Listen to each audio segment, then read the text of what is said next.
Ya, walaupun masih pagi seperti ini, pemirsa, biasanya sudah banyak keluarga, termasuk saya dan keluarga juga, yang memang sudah merencanakan nih kira-kira bersama keluarga ataupun orang terdekat untuk acara jelang buka nanti, apalagi akhir pekan kan. Benar banget, Bram. Nah, mungkin Anda juga butuh ide untuk ngabuburit nanti atau mau beli takjil apa nih jelang berbukanya. Oh iya, saya belum kepikiran kalau itu.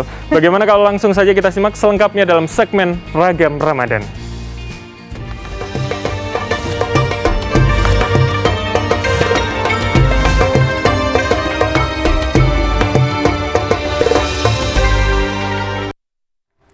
Selain membangunkan sahur, aktivitas yang biasa dilakukan saat Ramadan adalah ngabuburit alias beraktivitas menjelang berbuka puasa.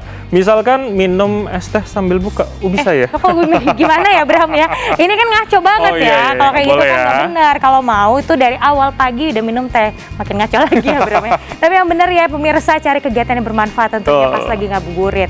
Nah, rekan kita Reza Helmi ini punya referensi ngabuburit yang menguntungkan bagi Anda. Penasaran seperti apa? Berikut liputannya.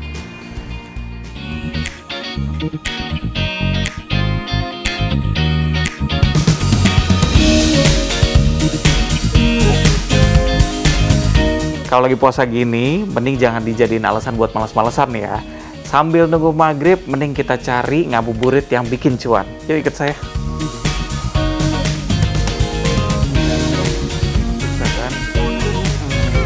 Salah satu yang mudah, murah, dan bisa bikin untung besar adalah eco pounding dengan teknik eco print. Buat yang belum tahu nih, kata eco berasal dari kata ekosistem atau alam, sedangkan print adalah pengertian dari mencetak. Jadi eco print merupakan teknik memberi pola atau mencetak pada bahan atau kain menggunakan bahan-bahan alami seperti daun, bunga, dan yang lainnya. Dalam eco print ada beberapa cara yang bisa digunakan, di antaranya dengan pengukusan atau dengan pounding alias ketukan. Nah, dengan cara kedua ini, yaitu eco pounding yang akan saya coba pelajari bersama dengan Edit dari Edit House. Pertama kita siapkan dulu nih alat dan bahannya, yaitu daun yang dipetik, tawas, dan tas serut sebagai medianya, serta palu kayu. Nah, Mbak, kalau misalnya untuk memilih daun sendiri, daun apa aja yang bisa dipakai sih? Daun miana seperti ini juga bisa, Mas. Jadi sebenarnya daun-daun yang memiliki tanin yang tinggi, yang kuat, itu bisa mentransfer ke media yang kita pilih dari eco pounding. Oke.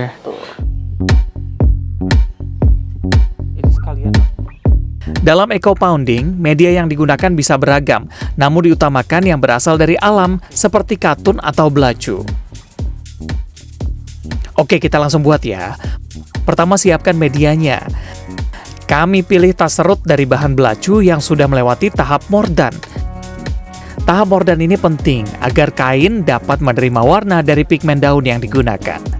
Caranya cukup dengan menggunakan 2 sendok makan tawas, dicampurkan 1 gelas air panas, terus kemudian dilarutkan dalam 2 liter air. Kemudian ini medianya direndam selama kurang lebih 30 menit. 30 menit lebih juga nggak apa-apa ya, Mas.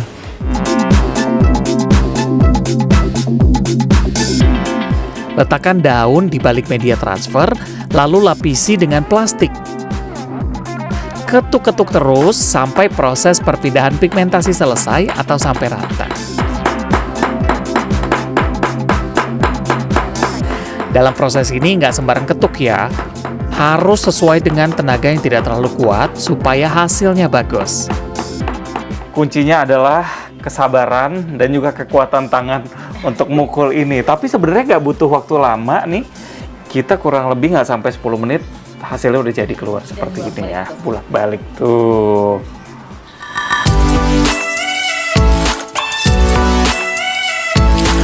Seperti ini nih hasil jadinya, bagus kan?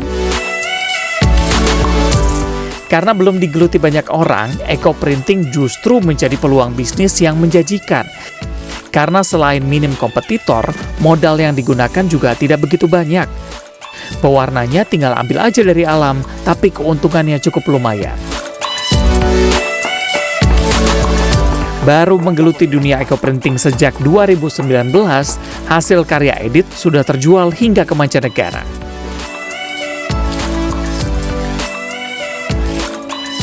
Dibandingkan dengan kain polos atau yang bercorak dengan teknik digital printing, kain yang dihasilkan dengan teknik eco printing lebih eksklusif karena desain satu dengan yang lain pasti berbeda. Eco printing juga bisa dijadikan sebagai salah satu alternatif cara untuk mengurangi kerusakan lingkungan dan ekosistem akibat limbah kimia pabrik tekstil. Selain untuk dijual, hasil dari eco print dan eco pounding juga bisa dipakai sebagai aksesoris untuk lebaran nanti. Nah, selain itu juga ini bisa dijadikan hadiah atau hantaran bagi keluarga dan juga kerabat. Reza Helmi, Galuh Prestita, Bekasi, Jawa Barat.